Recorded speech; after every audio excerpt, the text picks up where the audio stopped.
then they'll be fined by the Victorian State Government. Can you believe that? I'll talk to Brett Hosking from the Victorian Farmers Federation next.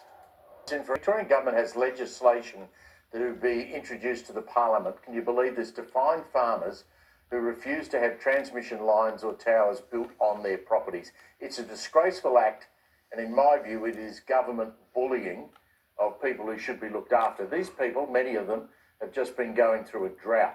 A construction company turns up, says, open your gate, I want to put a tower up on your property. That bill will allow energy companies to enter private land. It should not happen. This is all for something called the Western Renewables Link and VNI West, joined now by Victorian Farmers Federation President Brett Hosking. I don't need to tell you how bad this is. Do you feel like you're being bullied? Oh, look, it is pretty tough at the moment, Steve. In terms of having just gone through a drought, I think we're still in a drought. There was dust storms up in northern Victoria today.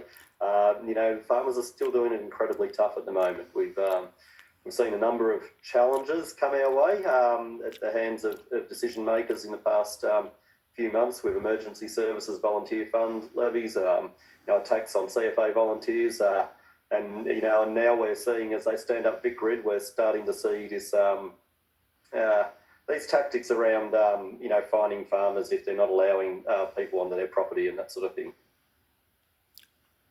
The guts of the law overrides your use of privately owned land. Is that it? Yeah, look, it does. And I guess the message for government, the message for VicGrid, who will be the agency that will be executing this, is just because you have a power doesn't mean it's the right thing to do to use it. We need them to come out. We need them to engage with our landholders. We need them to actually sit down and negotiate in good faith, like the landholders themselves are willing to do. That's not anything we've seen so far in this process, so we need it to start happening and start happening today. You taking legal advice?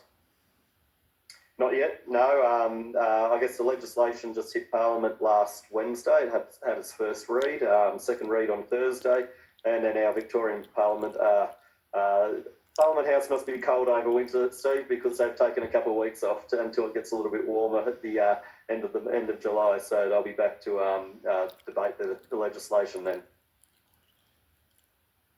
Brett, I know my colleague Peter Credlin, you know this, is hot on this as well.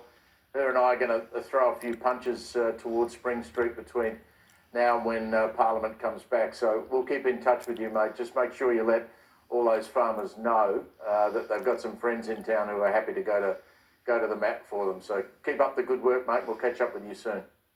Appreciate it.